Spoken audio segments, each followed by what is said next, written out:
სად გავიჭედეთ, რატომ გავიჭედეთ? ინგა არ მინდა რაღაც პესიმიზმი შემოვიტანო, არ მჩვევია. უბრალოდ მომენტუმი დაიკარგა მომენტუმი. ამ პერიოდის განმავლობაში ის რაც ქალბატონმა პრეზიდენტმა გამოაცხადა, ცოტა დაგვიანებული მეჩვენება. თუმცა ეს ჯობია საერთოდ არ გამოცხადებას. ჩემი მოდელი, ხომაღლა კიდევ ერთხელ გავიმეორებ, არ გულისხმობს პრეზიდენტი და მარტო 4 ოპოზიციური პარტიის ლიდერების შეკრებას. რა თქმა უნდა, ეს მნიშვნელოვანია, მაგრამ ჩემი მოდელი გულისხმობდა იმ არჩეული ადამიანების 4 კოალიციიდან და აურჩეველი მოპარული ხმებიანი დაახლოებით 100 კაციანი გუნდის შეკვრას, რომელიც ჩართული იქნებოდნენ ამ ალტერნატიულ რასახელსაც, ასე თქვათ, წინააღმდეგობის ფრონტი იქნება თუ პარლამენტი თუ ასე შემდეგ.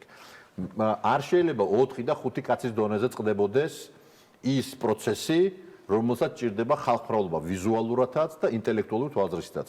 მაგალითად, ჩვენ ესეთი პლატფორმა რო შეგვექმნა, მე მაგალითად სიამოვნებით მოусმენდი იგივე ჩელეს, იგივე ცოტნეს და იგივე ახალგაზრდებს სხვადასხვა კოალიციები და რომელსაც ექნებოდა ტრიბუნა. ვიკამათებდით დახურულ კარს მიღმა, მე გამოვიდოდით და ერთიან შეჯერებულ პოზიციას დავაფიქსირებდით. მედიის კანონთან მიმართებაში იქნებოდა თუ მიტინგის მიმართებაში იქნებოდა თუ ასე შემდეგ. ეხლა რამოდენიმე ადამიანის დონეზე მიდის თუ ეგეც არ მიდის?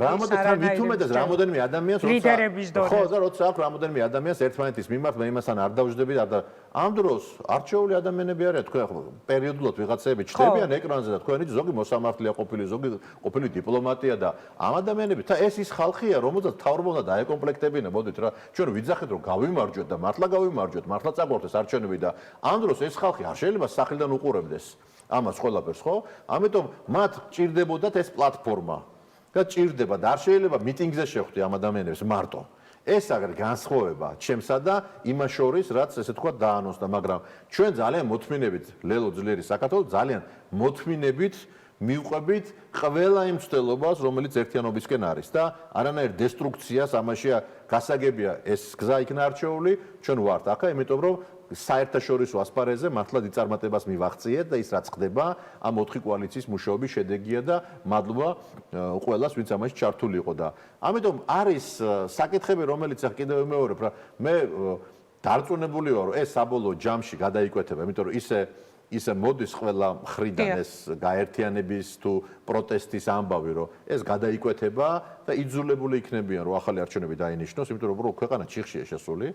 იძულებული იქნება ეს დროის ამბავია, მე მინდა ყველას უთხრა, რომ არავინ არც ბუქარის გამო, არც სასამართლოს რაღაც ბუქარის თუ ციხეში ჩაჯდებით, კი გასაგებია, რომ მე იმ პოზიციიდან ვლაპარაკო, რომ მეც მემუქრება ეს ყველაფერი და არ ვლაპარაკობ, რომ თბილაძე ვარ და ვიღაცას მოუწოდებ. არა, მე იმ 54 პოლიტპატიმარს მივმართავ და ყველა იმ ადამიანს, ვინც ქუჩაში დგას, რომ ესეთ ცვლილებას ჭირდება ძალიან დიდი მოთმინება, ძალიან დიდი სიმტკიცე.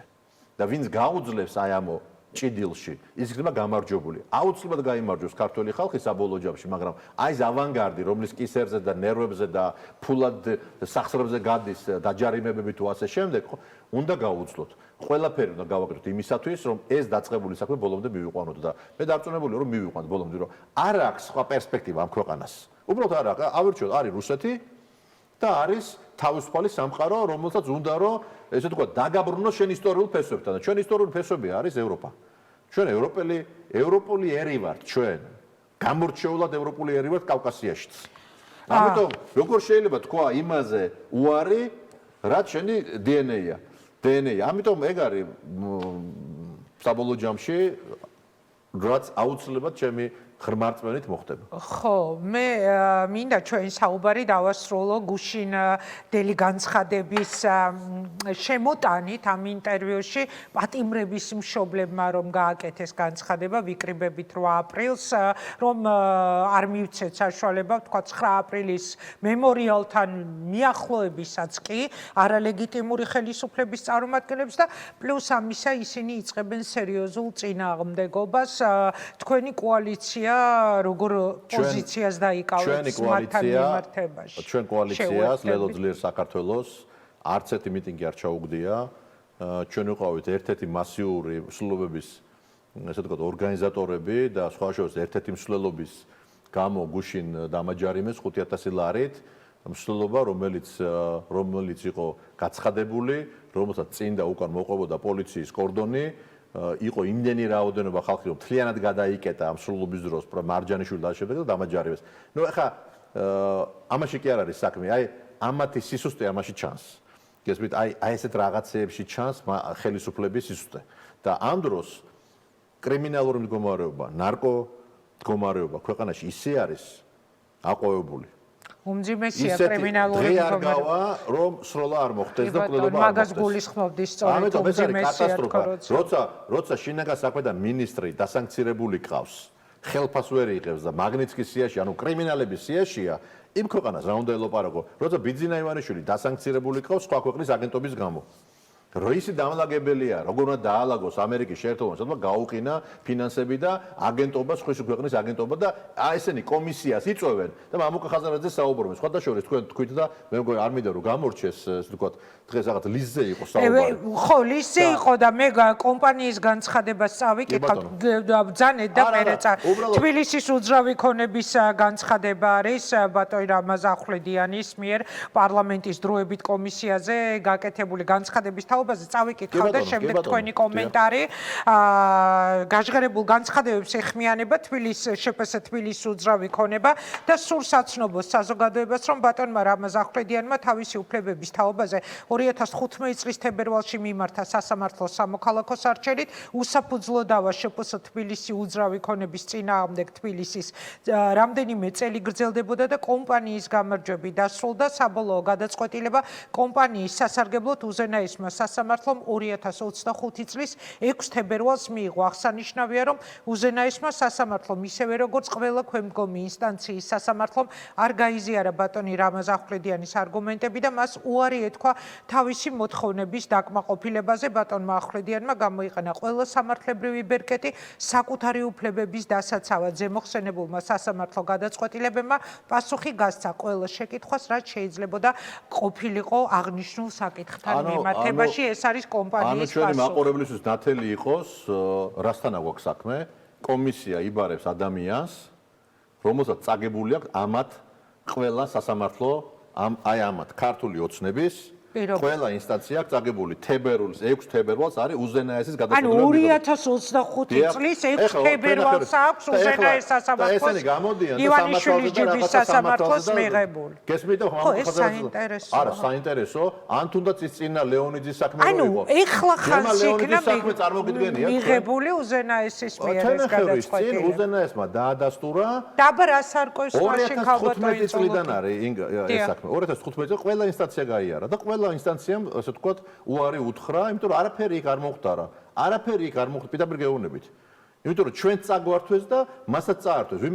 მე კი არ წამეთვევი ვიმესის რამე. იმიტომ ვამბობ, რომ ამათ სასამართლოშიც კი, მაგრამ მე ბოლო 14 წლის განმავლობაში და მანამდეც ჩემ ბიზნესი ისე გავიარე, რომ არ ქონია არავის პრეტენზია კონკრეტული დასაბუთებული დაწერილი საჩივარი ჩემს წინააღმდეგ და ეს უკვირს ბიძინას, გესმით?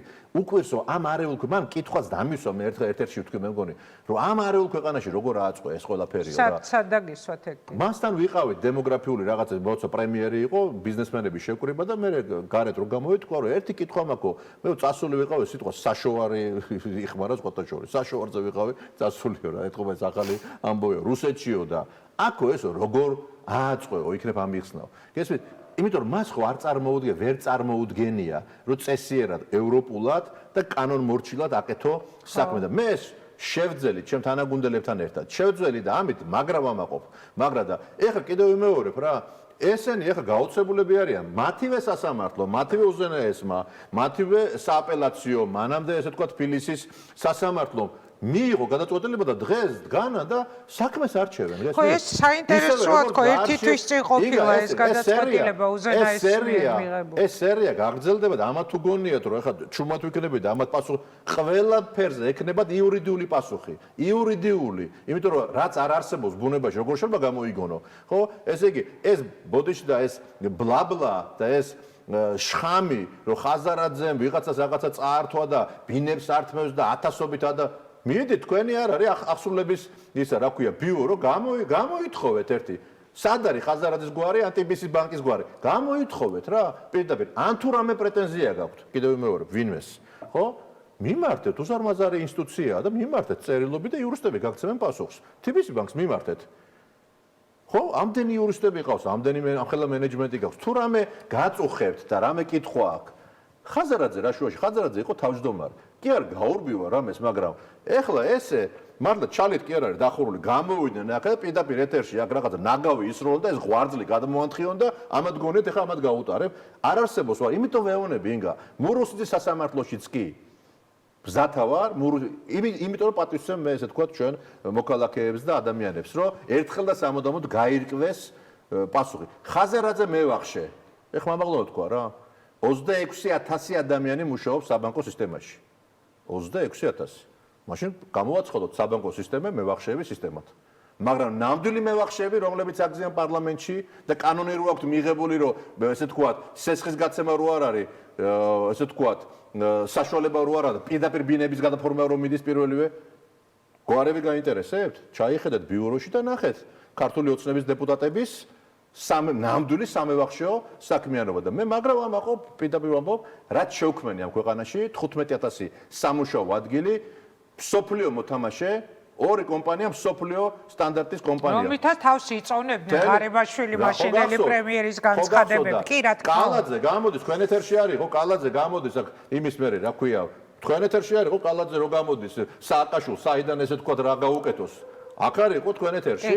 აქ არა, მაგრამ ჩემეთერში. ეს როგორ საუბრობ საერთოდ როგორ საუბრობენ ესენი. მაგ ლოგიკით მაშინ ივანიშვილიც ბანკირია, ბანკი აქვს და მაშინ ისიც მევახშე გამოდის. ძველი ხელისუფლებით და ესენი არის ერთი, აი როგორ გითხრათ, გადახლართული რაღაცა მაფიოზური სტრუქტურა და ეს თუ არ მოვიშორეთ და არ ჩაობარეთ წარსულს, რა ამ ქვეყანას მომავალი არ აქვს და ჩაობარეთ აუცილებლად. დიდი მადლობა. მადლობა თქვენ.